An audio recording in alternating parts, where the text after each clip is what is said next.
மக்களே, அனைவருக்கும் மாலை வணக்கம். ஸோ எல்லாருக்கும் ஆடியோ வீடியோ கிளியரா இருக்கும் நம்புறேன். ஸோ கிளியரா தானே இருக்கு, ஒன்றும் பிரச்சனை இல்லையே. ஸோ எல்லாம் நல்லா கேக்குதா? ஸோ எல்லாருக்கும் ஒரு மாலை வணக்கம். ஸோ என்ன சார் இன்னைக்கு ப்ரீமியரா அப்படின்னா, எஸ். ஸோ இன்னைக்கு ப்ரீமியர் தான். ப்ரீமியர்னாலும் எந்த குறையும் இருக்க போறதில்ல, எந்த கண்ட்ரோலும் இருக்க போறதில்ல. ஸோ நம்ம எப்பயும் போல நம்ம கண்டென்ட்டை கிளியரா படிச்சு பார்த்துக்கிற போறோம். ஸோ டெய்லி தயவு செஞ்சு சிஎஸ் படிங்க. அப்பதான் வந்து உங்களுக்கு ஈஸியா இருக்கும். ஸோ டெய்லி எப்போ படிக்க ஆரம்பிக்கிறீங்களோ அப்பதான் வந்து உங்களோட ப்ரிப்பரேஷன் வந்து ஃபுல்ஃபில் ஆகும். சரியா? ஸோ நீங்கள் வந்து டெய்லி படிச்சீங்க அப்படின்னா தான் உங்களுக்கு ஓரளவுக்கு அந்த கரண்ட் அஃபேர்ஸை பற்றின ஒரு ஐடியா கிடைக்கும். நல்லா படிக்கிறதுக்கான ஒரு மைண்ட் செட்டே வரும். அதனால ரெகுலராக சிஏ படிங்க. சரியா? எஸ். ஸோ இன்னைக்கு என்ன பார்க்க போறோம் அப்படின்றதுக்கு முன்னாடி உங்களுக்கு ஏதாவது இஷ்யூஸ் queries இருந்துச்சுன்னா இதான் என்னோட இன்ஸ்டா ஐடி. எப்போனாலும் என்னால் மெசேஜ் பண்ணுங்க. மேலே இருக்குது ஜாக்சன் சார். சரியா? எஸ். ஸோ கீழே இருக்குது என்னோட இன்ஸ்டா ஐடி, மேலே இருக்குது ஜாக்சன் சாரோடது. எனக்கும் ஜாக்சன் சாருக்கும் எப்போனாலும் என்னால் மெசேஜ் பண்ணலாம். ரைட் ரைட் போலாமா? போலாம். ஸோ இன்னைக்கு என்ன பார்க்க போறோம் அப்படின்னா, ஜனவரி 2 2024. ஸோ இன்னைக்கு என்னென்ன சம்பவங்கள்லாம் நடந்திருக்கு அப்படின்றதான் இன்னைக்கு கரண்ட் அஃபேர்ஸ் பார்க்க போறோம். ஸோ டக்குன்னு பார்த்துடலாம். ஸோ இன்னைக்கு ரொம்ப முக்கியமான நாள்லாம் ஒன்றும் இல்லையா? ஸோ டேரக்ட் ஆபிச்சுரிஸ் போயிடலாம். So former Indian defender Prabir Majumdar passes away. So Prabir Majumdar அப்படின்றவர் வந்து இறந்து போயிருக்காரு. சரி, அவர் வந்து ஒரு former Indian footballer. So West பெங்காலுக்கு விளாண்டுருக்காரு. ஸோ வெஸ்ட் பெங்கால் தான் பிறந்தாருன்ற மாதிரி போட்டுருந்துச்சு. கரெக்டாக அவர் எங்கே பிறந்தாருன்றதுக்கு கரெக்டான டேட்டாஸ் கொடுக்கல அவங்க. ஸோ ஆனால் வந்து அவர் இப்போ கடைசி இறந்து வந்து கொல்கட்டாவில் இருந்தார். ஸோ அவங்க வந்து வெஸ்ட் பெங்கால் தான் அவரோட சொந்த ஊராக இருக்கணும். ஏன்னா அவர் விளாண்டது ஈஸ்ட் பெங்காலுக்காக விளாண்டுருக்காரு. ஸோ பெங்காலுக்காக விளாண்டுருக்காரு. ஸோ அதனால வந்து அவர் வெஸ்ட் பெங்காலாக தான் இருக்கணும். So maximum. ஸோ நம்ம farmer Indian footballer Prabir Majumdar அப்படின்றவர் வந்து தவறி போயிட்டாரு. சரியா? ஸோ இவர் வந்து 1960s to 70s வந்து நம்ம 1974 ஏசியன் கேம்ஸ்ல வந்து டீம்ல இருந்திருக்காரு. 1960s to 70s வந்து டிஃபெண்டர் பிளேயரா விளாண்டுருக்காரு. சரி, டிஃபெண்டர் பிளேயரா விளாண்டுருக்காரு. ஸோ இது மட்டும் இல்லாமல் இவர் வந்து டொமஸ்டிக் ஃபுட்பால், ஸோ அதாவது நேஷனல் லெவலில், ஸோ டொமஸ்டிக் ஃபுட்பாலில் வந்து எந்த டீம்ல இருந்திருக்காருன்னா ஈஸ்ட் பெங்காலில் இருந்திருக்காரு, ஈஸ்டர்ன் ரயில்வேஸ்ல இருந்திருக்காரு. அது மட்டும் இல்லாமல் பெங்கால் டீம்லையும் இருந்திருக்காரு சந்தோஷ் டிராஃபிக்காக. இந்த மாதிரி டொமஸ்டிக் டீம்ஸ்லையும் ஃபுட்பால் டீம்ஸ்லையும் விளாண்டுருக்காரு. ஸோ நேஷனல் லெவலில் ஏஷியன் கேம்ஸ் 1974 இந்தியன் ரெப்ரசென்ட் பண்ணி விளாண்டுருக்காரு. இது போல் 60s to 70s வந்து நேஷனல் லெவலில் நிறைய கேம்ஸ் விளாண்டுருக்காரு. யாரு? பிரபீர் மஜும்தார். அவர் இப்போ இறந்து போயிட்டாரு. இல்லை, இந்தியன் டிஃபெண்டர். அவர் ஃபார்மர் இந்தியன் டிஃபெண்டர் ஃபுட்பாலர். அவர் வந்து தவறி போயிட்டாரு. ரைட்டு. இதே நம்ம தமிழ் ஆக்டர் விஜயகாந்த் ஐயா வந்து இப்போ ரீசெண்டாக இறந்து போயிருக்காரு. அதான் உங்களுக்கான ரீசெண்ட் நியூஸ். ரைட், ஆல்ரெடி முன்னாடி பார்த்தோம். கிளியர். ஸோ இதற்கு என்ன க்ளூ அப்படின்னு பார்த்துக்கிட்டீங்க அப்படின்னா, எஸ். ஸோ நீங்கள் வந்து எப்படி சொல்றது? எஸ். ஸோ நீங்கள் வந்து மஜும்தார் சார் என்னமோ க்ளூ வச்சுருந்தேன். எஸ். அதாவது வந்து நீங்கள் வந்து ஃபுட்பால் விளாடணும், நீங்கள் வந்து ஃபுட்பால் விளாடுற பிளேயராக இருக்கணும் அப்படின்னு நினச்சிங்க அப்படின்னா, ஸோ நீங்கள் வந்து எப்பவுமே பரவி தான் இருக்கணும். சரியா? பிரபீர் அவர் பேர். சரியா? பரவி தான், கிரவுண்டு ஃபுல்லாக பரவி இருக்கணும். அப்போ தான் வந்து உங்கள் டீம் வந்து ஃபுட்பாலில் ஜெயிக்க முடியும். நீங்கள் வந்து ஒரு ஃபுட்பால் டீமில் இருக்கீங்கன்னா உங்கள் டீம் ஜெயிக்கிறதுக்கு நீங்கள் கிரவுண்டு ஃபுல்லாக வந்து பரவி இருக்கணும். சரியா? பிரபீர் அவர் பேர், பரவி இருக்கணும். Right. Appointment. So Kotak Mahindra bank appoints Ashok Vaswani as MD and CEO. அதாவது அசோக் வஸ்வனி வந்து எம்டி அண்ட் சிஓ அப்பாயிண்ட் பண்ணியிருக்காங்க நம்ம கொட்டாக் மஹிந்திரா பேங்க். அதை வந்து இப்போ நம்ம ஆர்பிஐ வந்து அப்ரூவ் பண்ணிட்டாங்க. சரியா? இருக்கட்டும், சரி, இப்போ ஒன்றும் பிரச்சனை இல்லை. அவர் வந்து MD and CEO Kotak Mahindra bank இருக்கட்டும் அப்படின்னு சொல்லி அசோக் வஸ்வனி அப்படின்றவர் வந்து அப்பாயிண்ட் பண்ணியிருக்காங்க கொட்டாக் மஹிந்திரா பேங்க். யாரை ரீப்ளேஸ் பண்ணியிருக்காங்க அப்படின்னா தீபக் குப்தாவை ரீப்ளேஸ் பண்ணியிருக்காங்க. சரியா? ஸோ இவர் வந்து கிட்டத்தட்ட அடுத்த 3 வருஷத்துக்கு 2024 ஜனவரி 1 அடுத்த 3 வருஷத்துக்கு வந்து இவர் தான் வந்து கொட்டாக் மஹிந்திரா பேங்கோட எம்டி அண்ட் சிஓவா இருக்க போகிறார். ரைட். ஸோ இவர் இதற்கு முன்னாடி என்ன பண்ணிட்டு இருந்தாரு அப்படின்னு பார்த்தீங்க அப்படின்னா, பகாயா டெக்னாலஜிஸ் லிமிடெட், சரியா, ஏஐ ஃபின்டெக் கம்பெனி, அவங்க அந்த கம்பெனியோட பிரசிடென்ட்டாக இருந்திருக்காரு. அது மட்டும் இல்லாமல் லண்டன் ஸ்டாக் எக்ஸ்சேஞ்ச் குரூப்போட போர்டில் பங்கெடுத்திருக்காரு. அது போக வந்து SP Jain institute of global மேனேஜ்மெண்ட்லேயும் போர்ட் மெம்பராக இருந்திருக்காரு. ஓகே. ஸோ இவர் வந்து பகாயா டெக்னாலஜிஸ் லிமிட்டோட பிரசிடென்ட். அவர் தான் தூக்கி இப்போ கொட்டாக் மஹிந்திரா பேங்கோட எம்டி அண்ட் சிஓவா போட்டிருக்காங்க. ஸோ இதுக்கு முன்னாடி வந்து டேரக்டராக இருந்திருக்காரு. சரியா? ஸோ இதுக்கு முன்னாடி வந்து டேரக்டரா மீன்ஸ் இதில் கொட்டாக் மஹிந்திரா பேங்க்லேயே வந்து ஆப்ரேஷன்ஸ் டைரக்டராகவும் இருந்திருக்காரு. சரியா? Yes. Clear. So Kotak Mahindra பேங்கோட சிஓ, சாரி, இவர் ஆப்ரேஷன்ஸ் டைரக்டர் இல்லை, இவர் வந்து தனியாக வெளியே தான் இருந்திருக்காரு. ஸோ போர்ட் மெம்பராக இருந்திருக்காரு Kotak Mahindra bank. MD and சிஓவா பொறுப்பெடுத்திருக்கிறார் இப்போ அசோக் வஸ்வனி கொட்டாக் மஹிந்திரா பேங்க்கு. ரைட். கொட்டாக் மஹிந்திரா பேங்கோட CEO Ashok Vaswani, headquarters Mumbai, founder 1985. சரியா? மாற்றி சொல்கிறேன், அது வேற நியூஸ், இது இல்லை. ஸோ இதே மாதிரி நம்ம கொட்டாக் மஹிந்திரா கூட சேர்மன் இப்போ ரீசெண்ட் அப்பாயின் பண்ணப்பட்டாரு. அவர் பேர் என்ன? சிஎஸ் ராஜன். சரியா? ஸோ சிஎஸ் ராஜன், நம்ம ராஜன் வந்து எப்பயுமே வந்து மகேந்திரா போட்டில் தான் போய் வடசைனில் வந்து எல்லாத்தையும் எடுத்துகிட்டு வருவார், கடலுக்குள்ள போய் பார்த்தோம். எஸ். ஸோ அதான் க்ளூ வச்சுக்கணும். அதுக்கு க்ளூ வச்சு இதுக்கு என்ன க்ளூ? ஸோ இதுக்கு என்ன க்ளூ அப்படின்னு பார்த்தீங்க அப்படின்னா, மகேந்திராவோட பழைய லோகோ, சரியா, மகேந்திராவோட பழைய லோகோ எப்படி இருக்கும் அப்படின்னு பார்த்தீங்கன்னா அசோக சக்கரம் மாதிரி தான் இருக்கும். சரியா? அசோக சக்கரம் பார்த்துருப்பீங்களா, ரவுண்டா. ஸோ அந்த மாதிரி தான் இருந்துச்சு மகேந்திராவோட பழைய லோகோ அப்படின்னு ஞாபகம். சரியா? Yes. Next. So Ravindra Kumar Tyagi takes over as CMD of power grid corporation. Power grid corporation இருக்காங்க பார்த்தீங்களா, அவங்களோட அதோட சாரி அவங்க பவர் கிரிட் கார்பரேஷனோட MD and CEO chairman and managing டைரக்டராக புதுசாக நம்ம ரவீந்திரகுமார் தியாகி வந்து அப்பாயிண்ட் பண்ணப்பட்டிருக்கிறார். யாரை ரீப்ளேஸ் பண்ணிருக்காரு அப்படின்னா ஸ்ரீகாந்த் கண்டி குப்பா அப்படின்றவங்களை ரீப்ளேஸ் பண்ணி இவர் இந்த பொறுப்பு வந்து அவர் ரிட்டையர் ஆயிட்டாரு. அதனால அவர் பொறுப்புக்கு இப்போ இவர் வந்திருக்காரு, சிஎம்டியா வந்திருக்காரு பவர் கிரிட் கார்பரேஷனுக்கு ரவீந்திரகுமார் தியாகி. ரைட். ஸோ இவர் இதற்கு முன்னாடி என்னவா இருந்தாருன்னா இவர் தான் வந்து பவர் கிரிட்டோட ஆப்ரேஷன் டிபார்ட்மெண்ட்ஸ் டேரக்டரா இருந்தார். சரியா, இன்னமும் மாற்றி சொல்றேன்னு நினைச்சேன், இதுதான் அதை மாற்றி சொல்லிட்டேன், வேற ஒன்று. ஸோ பவர் கிரிட் டிபார்ட்மெண்ட்டோட ஆப்ரேஷன் டிபார்ட்மெண்ட்ஸோட டேரக்டரா இருந்தவர் தான் நம்ம ரவீந்திரகுமார் தியாகி. இப்போ overall CMD chairman and managing டைரக்டராக பொறுப்பெடுத்திருக்கிறார். யாரு? Ravindrakumar Tyagi. Yes yes. So power grid corporation CMD யாரு? Ravindrakumar Tyagi. Headquarters Gurugram Haryana. Founded 1989. Yes yes. So இதே மாதிரி ரீசெண்டாக நம்ம ஜக்தீப் தங்கர் இருக்காரு, அவர் வந்து ex officio chancellor of Pondicherry யூனிவர்சிட்டியாக பொறுப்பெடுத்திருக்கிறார். சரியா. So vice president Jagdeep Dhankhar வந்து பாண்டிச்சேரி யூனிவர்சிட்டியோட சான்சலராக எக்ஸ் அஃபிஷியல் சான்சலராக பொறுப்பெடுத்திருக்கிறார். அதான் உங்களுக்கான recent news. Yes yes. So இதற்கு என்ன க்ளூ அப்படின்னு பார்த்தீங்க அப்படின்னா, ஸோ உங்களுக்கு வந்து ஒரு பவர் இருந்துச்சு, சரியா, உங்களுக்கு வந்து கார்பரேஷன்ல ஒரு பவர் இருக்கு அப்படின்னா நீங்க தியாகியா தான் இருக்கணும். சரியா, நீங்க வந்து கார்பரேஷன்ல வேலை பார்க்குறீங்கன்னு வச்சுக்கோங்க, கார்பரேஷன் வேலை பார்க்குறீங்க, உங்களுக்கு வந்து ஒரு பவர் இருக்கு அப்படின்னா நீங்க வந்து அந்த பவரை யூஸ் பண்ணி தியாகியாக தான் பார்க்கணும். சரியா, தியாகியா தான் இருக்கணும் அப்படின்னு ஞாபகம் வச்சுக்கோங்க. Yes yes. தியாகிடா. Agreement. Reliance power to sell hydro power project to THDC India. அதாவது நம்ம ரிலையன்ஸ் பவர் இருக்காங்க பார்த்தீங்களா, அவங்க வந்து டிஹெச்டிசி இந்தியாவோட ஒரு அக்ரிமெண்ட் போட்டுருக்காங்க. என்ன அக்ரிமெண்ட் அப்படின்னு பார்த்தீங்கன்னா, அவங்களோட 1600 கிலோ மெகாவாட்டுக்கான Kalai 2 hydro electric project Arunachal பிரதேசில் இருக்கு. அதை வந்து நம்ம டிஹெச்டிசிக்கு வந்து செல் பண்ண போறாங்க 128.39 கோடிக்கு. சரியா, 128.39 கோடிக்கு டிஹெச்டிசி இந்தியாவுக்கு நம்ம ரிலையன்ஸ் பவர் வந்து அவங்களோட 1600 மெகாவாட்டான கலை 2 ஹைட்ரோ எலக்ட்ரிக் ப்ராஜெக்ட் அருணாச்சல் பிரதேசில் இருக்க கலை 2 ஹைட்ரோ எலக்ட்ரிக் ப்ராஜெக்டை வந்து சேல் பண்றதுக்கான ஒரு அக்ரிமெண்ட்டை போட்டிருக்காங்க. ஸோ இந்த அக்ரிமெண்ட் என்னன்னு பார்த்தீங்கன்னா, ஸோ மொத்த எல்லா ரைட்ஸும், சரி, அந்த அதோட டெவலப்மெண்ட் ரைட்ஸாக இருக்கட்டும், ஃபிசிக்கல் அசட்டாக இருக்கட்டும், ஸோ அவங்க பண்ண டிசைன்ஸ், இன்டெலெக்சுவல் ப்ராப்பர்ட்டிஸ் எல்லாமே டோட்டலாக வந்து டிஹெச்டிசிக்கு கொடுக்கப்பட்டு விடும். மொத்தம் எவ்வளவுக்கு? 128.39 கோடி ரூபாய்க்கு கொடுக்குறாங்க. 188.39 க்ரோஸ்க்கு வந்து செல் பண்ணிட்டாங்க ரிலையன்ஸ் பவர். யார்கிட்ட? டிஹெச்டிசி கிட்ட. அவங்க வந்து என்ஹெச்பிசி தான் வருவாங்க. ஸோ என்ஹெச்பிசியோட சப்சிடி தான் டிஹெச்டிசி இந்தியா. ஸோ அவங்கள்ட்ட கொடுத்துட்டாங்க கலை 2 ஹைட்ரோ எலக்ட்ரிக் ப்ராஜெக்டை. எங்க இருக்கு? அருணாச்சல் பிரதேஷ்ல. ரைட். யார் கொடுத்தா? ரிலையன்ஸ் பவர். ஸோ டிஹெச்டிசியோட CMD RK Vishnoi, headquarters Rishikesh, Uttarakhand, founded 1988. Yes yes. இதே மாதிரி நம்ம ரிலையன்ஸ் ரூரல் டெவலப்மெண்ட் மினிஸ்ட்ரியோட ஜியோ மார்ட் வந்து ஒரு கொலாபரேஷன் வச்சிருந்தாங்களே, எதற்காக?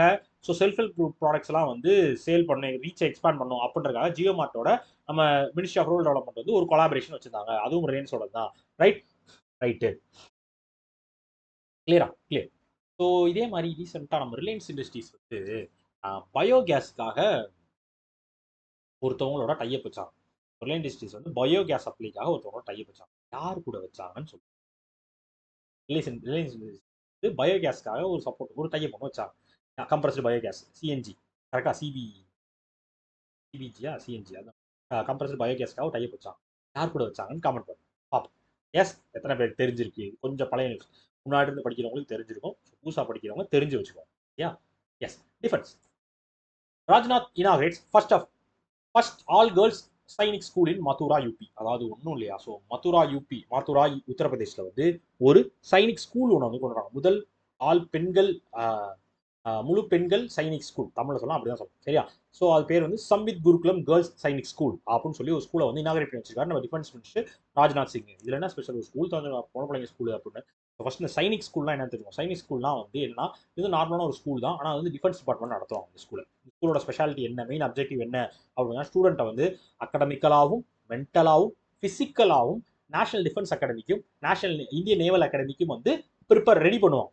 சரியா, ப்ரிப்பேர் பண்ண வைப்பாங்க. ஸோ அதான் இந்த ஸ்கூலோட மெயின் அப்ஜெக்டிவாக இருக்கும். ரைட்டா. ஸோ அந்த மாதிரி ஒரு ஸ்கூல் தான் முதலாக பெண்களுக்காக மட்டும் ஒரு ஸ்கூல் திறந்திருக்காங்க, சம்பித் குருகுலம் கேர்ள்ஸ் சைனிக் ஸ்கூல் அப்படின்னு சொல்லி. எங்க? மாத்துரா உத்தரப்பிரதேஷ்ல. ரைட்டா. பிருந்தாவன் மாத்ரா உத்தரப்பிரதேஷ்ல ஓப்பன் பண்ணியிருக்காங்க. அதை திறந்து வச்சவர் தான் நம்ம ராஜ்நாத் சிங் ஐயா. ரைட்டா? ரைட். இப்போ இதோட ஸ்டார்டிங்ல எவ்வளவு அட்மிஷன் பார்த்தீங்கன்னா 870 ஸ்டூடெண்ட்ஸ். 870 ஸ்டூடெண்ட்ஸ் வந்து அப்ராக்சிமேட்டா இப்போதைக்கு அட்மிஷன் போட்டிருக்காங்க இந்த ஸ்கூல்ல. ஸோ ஓவராலா வந்து இது எந்த இனிஷியேட்டிவ் கீழே வருது அப்படின்னா, ஸோ 100 சைனிக் ஸ்கூல்ஸ் வந்து நாங்கள் கொண்டு வரணும் அப்படின்னு சொல்லி ஒரு இனிஷியேட்டிவ் எடுத்திருக்காங்க கவர்மெண்ட். அதற்கு கீழே தான் இந்த ஸ்கூலும் வந்திருக்கு. ரைட்டா? ரைட்டு. ஸோ பெண்களுக்காக திறக்கப்பட்ட முதல் சைனிக் ஸ்கூல் எங்க? மாத்துரா யூபி. அதோட பேரு சம்வித் குருகுலம் girls Sainik school. Right? Right.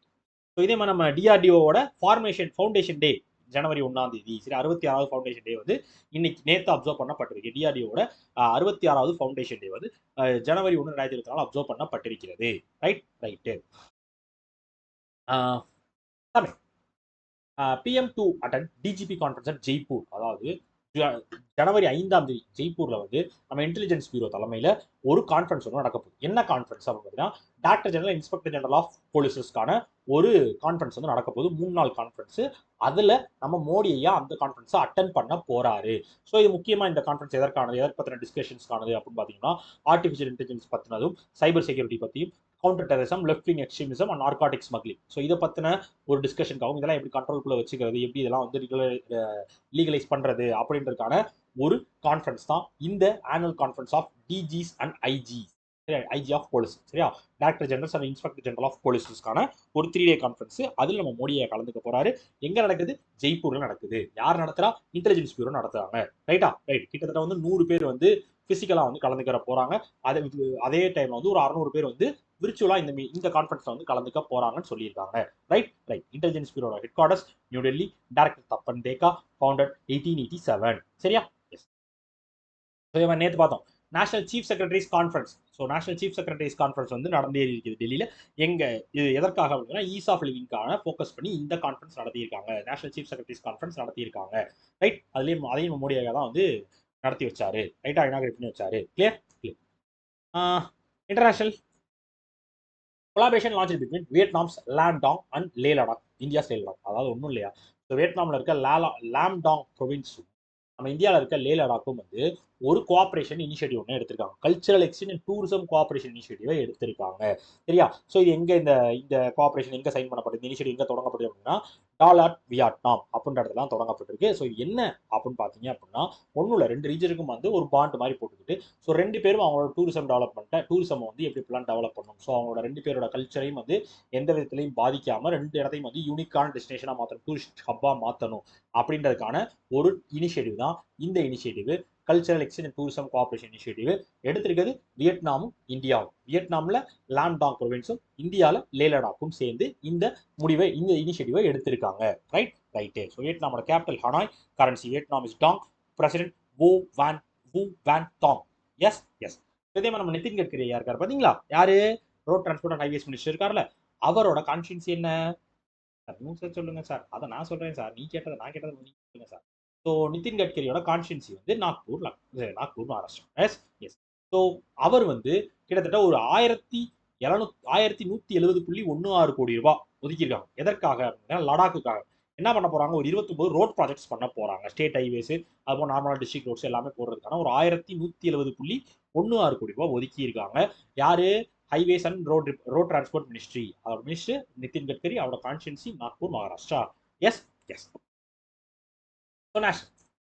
December 2023 records 1.65 lakh crore of GST collection. அதாவது டிசம்பர் மாசத்துக்கான ஜிஎஸ்டி கலெக்ஷன், இந்த மாசத்தோட போன வருஷத்தோட கடைசி மாசம் டிசம்பர் மாசத்துக்கான ஜிஎஸ்டி கலெக்ஷன் வந்து 1,64,882 கோடி கலெக்ட் ஆயிருக்கு அப்படின்னு சொல்லியிருக்காங்க. இது வந்து போன வருஷம் டிசம்பரோட 10.28% வந்து அதிகம். ஏன்னா போன வருஷம் வந்து 1,49,507 கோடி தான் கலெக்ட் ஆச்சு.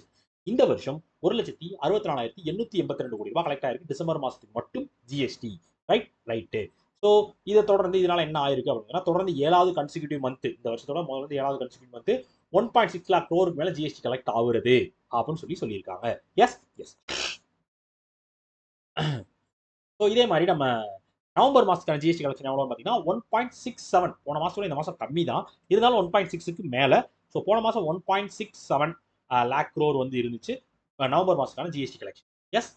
Next state. So UP tops in usage of inter operative criminal justice system. அதாவது ஃபர்ஸ்ட் இந்த இன்டர் ஆப்பரபிள் கிரிமினல் ஜஸ்டிஸ் சிஸ்டம்னா என்னன்னு தெரிஞ்சுக்கோங்க. So inter criminal justice system சொல்லி ஒரு சிஸ்டம் கொண்டு வந்திருக்காங்க. அதை வந்து நம்ம சுப்ரீம் கோர்ட்ல இருந்து ஒரு கமிட்டி அமைச்சு அந்த சிஸ்டம் கொண்டு வந்திருக்காங்க. இந்த பிளாட்ஃபார்ம் எதற்கு யூஸ் ஆகும் அப்படின்னு பார்த்தீங்க அப்படின்னா, so high court, subordinate court எல்லாமே வந்து அவங்களோட datas and FIRs, charge sheets எல்லாத்தையுமே வந்து அது இந்த சிஸ்டம் வந்து பிளாட்ஃபார்ம் வந்து போட்டு அப்லோட் பண்ணிடுவாங்க. ஸோ எந்த கேஸாக இருந்தாலும் எந்த விஷயமா இருந்தாலும் அதை பற்றின எல்லா டேட்டாஸும் வந்து அந்த பிளாட்ஃபார்ம்லேயே உங்களுக்கு கிடைக்கும். ஸோ அந்த மாதிரி அதை யூஸ் பண்ணதில், அந்த பிளாட்ஃபார்ம் அதிகமாக யூஸ் பண்ணதில் அதிகமாக யார் அந்த இதில் அதை யூஸ் பண்ணியிருக்கா அப்படின்னு பார்த்தீங்கன்னா யூபி தான். தொடர்ந்து 3 வருஷமா அதிகமாக அந்த பிளாட்ஃபார்ம் யூஸ் பண்ணுறது உத்தரப்பிரதேஷ் தான் அப்படின்னு சொல்லியிருக்காங்க. நிறைய அங்கே தான் வந்து எல்லாத்தையும் வந்து ப்ராப்பராக ஃபைல் பண்ணி டிஜிட்டலைஸ் பண்ணிக்கிட்டே இருக்காங்க யூபி. இவங்களை தொடர்ந்து மத்திய பிரதேஷும் பீகாரும் இருக்காங்க. யூபி, மத்திய பிரதேஷ், பீகார், ரைட்டா? உத்தரப்பிரதேஷ், மத்திய பிரதேஷ், பீகார்னு சொல்லி டாப் 3ல இவங்க 3 பேர் தான் இருக்காங்க இந்த ICJS பிளாட்ஃபார்மை யூஸ் பண்றதுல, ரைட்டா? Right. So UP governor Anandiben Patel, capital Lucknow, CM Yogi Adityanath. Yes yes. So இதே மாதிரி யூபியில வந்து ஒரு ஏஐசிடி கொண்டு வர போறோம். யூபியில லக்னோல வந்து ஒரு ஏஐசிடி இந்தியாவில் முதல் முதலாக கொண்டு வர போறோம்னு சொல்லியிருக்காங்க, ரைட்டா? ஸோ யூபியில லக்னோல ஒரு ஏஐசிடி, அதாவது ஆர்டிஃபிஷியலுக்கான எல்லா சப்போர்ட்டும் இருக்க மாதிரியான ஒரு சிட்டி ஒன்று கொண்டு வர போறோம் உத்தரப்பிரதேஷ் லக்னோல அப்படின்னு சொல்லியிருக்காங்க UP government. Yes yes. Punjab CM launches website for NRIs, அதாவது என்ஆர்ஐஸ்க்காகவே ஸ்பெஷலாக வந்து ஒரு வெப்சைட் ரிலீஸ் பண்ணிருக்காங்க, இல்லையா? NRI.punjab.gov.in அப்படின்னு சொல்லி ஒரு வெப்சைட் ஒன்று ரிலீஸ் பண்ணிருக்காங்க நம்ம பஞ்சாப் கவர்மெண்ட். எதற்காக இந்த வெப்சைட் அப்படின்னு பார்த்தீங்க அப்படின்னா, ஸோ என்ஆர்ஐஸ் நான் ரெசிடென்ஷியல் இருக்காங்க பார்த்தீங்களா, அவங்களுக்கான கிரீவன்ஸ் ரெட்ரஸல் வெப்சைட்டா இந்த வெப்சைட் வந்து இயங்கும் அப்படின்னு சொல்லியிருக்காங்க. ஸோ இது வந்து என்ஆர்ஐஸ் வந்து அவங்களோட ரூட்ஸோட கனெக்ட் ஆயிருக்காங்க, அவங்க கண்ட்ரிஸோட கனெக்ட் ஆகிருக்கிறதுக்கு இந்த வெப்சைட் வந்து யூஸ் ஆகும். அதே டைம் வந்து உங்களுக்கு ஏதாவது பிரச்சனை, யாரெல்லாம் வந்து ப்ராப்பர் ஏஜென்ட்ஸ், ஸோ இப்போ வந்து நீங்கள் ஒரு ஃபாரின்ல இருக்கீங்க, என்ஆர்ஐ ஆக போறீங்க அப்படின்னா, ஸோ யார் ஏஜென்ட்ஸ் இருக்கா, ஸோ நம்ம நாட்டில் கவர்மெண்ட் ரெஜிஸ்டர்ட் ஏஜென்ட்ஸ்லாம் யார் யார் இருக்கா, ஸோ எல்லா டீட்டெயில்ஸு, ஸோ நீங்கள் உங்களோட டேட்டாஸ் எல்லாமே நீங்கள் எங்கே இருக்கீங்க உங்களை மானிட்டர் பண்ணுறதுக்கான எல்லா டேட்டாஸுமே அதில் கொடுத்துருவீங்க. ஸோ அந்த வெப்சைட் வந்து நம்ம என்ஆர்ஐஸ்க்காகவே ஸ்பெஷலாக வந்து கவர்மெண்ட் வந்து பஞ்சாப் கவர்மெண்ட் வந்து கொண்டு வந்திருக்காங்க. NRI.punjab.gov.in அப்படின்னு சொல்லி ஒரு வெப்சைட், சரியா? என்ஆர்ஐஸ்க்கான கிரீவன்ஸ் ரெட்ரஸல் வெப்சைட்டா இந்த வெப்சைட் வந்து எங்க போகிறது, right right. So Punjab governor Banwarilal Purohit, capital Chandigarh, CM Bhagwant Mann. Yes yes. இதே மாதிரி நம்ம பஞ்சாப் வந்து பகவந்த் மான் சர்க்கார் துஹாடே துவார் அப்படின்னு சொல்லி ஒரு ஸ்கீம் ஒன்று தான். இது என்ன ஸ்கீம் அப்படின்னா ஒன்றும் இல்லை. ஸோ கவர்மெண்ட்ஸோட இந்த முக்கியமான சர்வீசஸ் எல்லாம் வந்து டோர் ஸ்டெப்ஸ்லேயே கொடுக்கறதுக்கான தான் இந்த ஸ்கீம். பகவந்த் மான் சர்க்கார் துஹாடே துவார் அப்படின்ற ஸ்கீம் வந்து கொண்டு வந்திருக்காங்க பஞ்சாப் கவர்மெண்ட், ரைட்? பஞ்சாபுக்குள்ளே பொள்ளாச்சி பொள்ளாச்சி அந்த மாதிரி. ஸோ பஞ்சாப் கவர்மெண்ட் ஸோ என்ஆர்ஐக்கு ஒரு சைட் கொண்டு வந்திருக்காங்க. ஸோ கவர்மெண்ட் சர்வீசஸ் வந்து டோர் ஸ்டெப்ஸ் கொண்டு வரதுக்கு ஒரு ஸ்கீம் போட்டிருக்காங்க. ஸோ நிறைய வேலையை பார்த்துருக்காங்க, பார்த்துக்கோங்க. எஸ். அடுத்து sports. So world rapid chess championship நம்ம FIDI நடத்துறாங்க, இன்டர்நேஷனல் செஸ் ஃபெடரேஷன் நடத்துறாங்க. அதுல பெண்கள் கேட்டகரியில சில்வர் மெடலை வின் பண்ணிருக்காங்க இந்தியாவை சேர்ந்த கொனேரு ஹம்பி அப்படின்றவங்க. யார்கிட்ட தோத்துருக்காங்க அப்படின்னா ரஷ்யாவை சேர்ந்த அனஸ்டாசியா போட்னாருக் அப்படின்ற பிளேயர் தோத்து, அவங்க டை பிரேக்கர்ல தோத்து நம்ம இந்தியாவை சேர்ந்த கொனேரு ஹம்பி வந்து சில்வர் மெடலை வின் பண்ணியிருக்காங்க. 2023 நடத்தின 2023க்கான வேர்ல்டு ரேபிட் செஸ் சாம்பியன்ஷிப்ல எங்க நடந்துச்சு அப்படின்னு பார்த்தீங்கன்னா உஸ்பெகிஸ்தான்ல சமர்கண்ட் அப்படின்ற இடத்துல நடந்திருக்கு. எஸ். ஸோ இதுல வந்து நம்ம கொனேரு ஹம்பி பெண்கள் கேட்டகரியில் சில்வர் மெடலை வின் பண்ணியிருக்காங்க இந்தியாவை சேர்ந்தவங்க, சரியா? ஆண்கள் கேட்டகரியில் மேலே இந்தியாவை சேர்ந்தவங்க யார் வின் பண்ணல. ஸோ யாராவது வின் பண்ணியிருக்கோம்ல அப்படின்னு பார்த்தீங்கன்னா வழக்கம் போல தான் நம்ம மேக்னஸ் கிளாசன் தான் வந்து வின் பண்ணியிருக்காப்ல. இல்லை மேக்னஸ் கிளாசன் வின் பண்ணியிருக்காரு. நம்ம பிரணானந்த் தான் 8வது இடத்துல இருக்காருன்னு நினைக்கிறேன். 8வது இடத்துல இருக்காரு. FIDயோட headquarters Lausanne, Switzerland. President வந்து Arkady Dvorkovich, founded 1924. Yes yes. So இதே மாதிரி நம்ம விதித் குஜராத்தியும் வைஷாலியும் வந்து ஃபிட்டோட கிராண்ட் ஸ்விஸ் செஸ் ஈவெண்ட்டை வந்து வின் பண்ணியிருக்காங்க, சரியா? விதித் குஜராத்தின்ற ஒரு பையனும் வைஷாலி யாரும் வந்து ஃபிட் நடத்தின கிராண்ட் ஸ்விஸ் செஸ் ஈவெண்ட்டை வந்து வின் பண்ணியிருக்காங்க. Yes yes. மேல் கேட்டகரியிலும் ஃபீமேல் கேட்டகரியிலும் வின் பண்ணியிருக்காங்க, ரைட்டா? Right. So I think so அவ்வளோதான். Yes, correct. இன்னைக்கான கண்டென்ட் உங்களுக்கு அவ்வளோதான் மக்களே. ஸோ எதற்கும் கவலைப்பட வேண்டாம், கவலை வேண்டாம். கிளியரா? கிளியர். ஸோ போயிடலாமா? போயிடலாம். வேர்ல்டு பீஸ் டே இன்னைக்கு. வேர்ல்டு பீஸ் டே இன்னைக்கு சிம்பிள். வேர்ல்டு பீஸ் டே இன்னைக்கு. குளோபல் ஃபேமிலி டே இன்னைக்கு. ரெண்டுமே ஜனவரி 1 தான். New book title breaking mould and reimagining India's economic future. அந்த புக் எழுதுனவங்க யார்? பென்குயின் தான் பப்ளிஷ் பண்ணாங்க. பென்குயின் பப்ளிஷ் பண்ணாங்க. எழுதுனது யார்? ரகுராம் ராஜனும் ரோஹித் லம்பாவும். RBI set the redemption price of sovereign gold bonds at cash per unit. Redemption price சொல்லி எவ்வளவு செட் பண்ணாங்க? ஜனவரி 2018-19 போட்ட கோல்ட் பாண்ட்கான ரெடம்ஷன் பிரைஸ் சொல்லி எவ்வளவு செட் பண்ணாங்க ஒரு யூனிட்டுக்கு? 6331 ரூபாய். Government adjust dash to facilitate seamless national transit of forest products. Yes. So அந்த இதோட பேர் என்ன? NTPS, national transit pass system. Yes, one nation one pass. 12th Divya கலா மேளா எங்க நடந்துச்சு? 12வது திவ்ய கலா மேளா 2023 எங்கே நடந்தது? Answer Surat, Gujarat. Yes. So yes மக்களே, அவ்வளோதான். லைவ் நல்லபடியா முடிஞ்சிருக்கு ப்ரீமியர். வேற ஏதாவது டவுட்ஸ் வெரிஸ்? ஓகே. எஸ், ஏதாவது டவுட்ஸ் இருந்தாலும் சொல்லுங்கய்யா. அப்படி இல்லை கிடைக்கல அப்படின்னா இன்ஸ்டா எல்லாருக்கும் தெரியும் நினைக்கிறேன், DAV_3073. சரியா? ஸோ இதுதான் வந்து என்னோட இன்ஸ்டா வந்து ஒரு நிறைய பேர் அந்த வீடியோலாம் பார்த்துருப்பீங்கன்னு தெரியல. பைக்ஸ் எல்லாம் ஒருத்தர் இப்படி தான் பேசுவோம். இந்த பைக்கு இந்த ரேட்டு அப்படின்னு ஒரு மாதிரி பாட்டு பாடுற மாதிரி பேசி இந்த மாதிரி சொன்னேன். வேற ஒன்று DAV_3073 தான் என்னோட இன்ஸ்டா ஐடி. எப்போனாலும் என்னனாலும் மெசேஜ் பண்ணுங்க. ஓகேவா?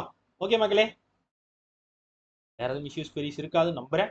இருந்தாலும் எப்போனாலும் நீங்க என்ன கான்டாக்ட் பண்ணலாம். ஓகேவா? ஓகே மக்களே, டாடா, பபாய், யூ.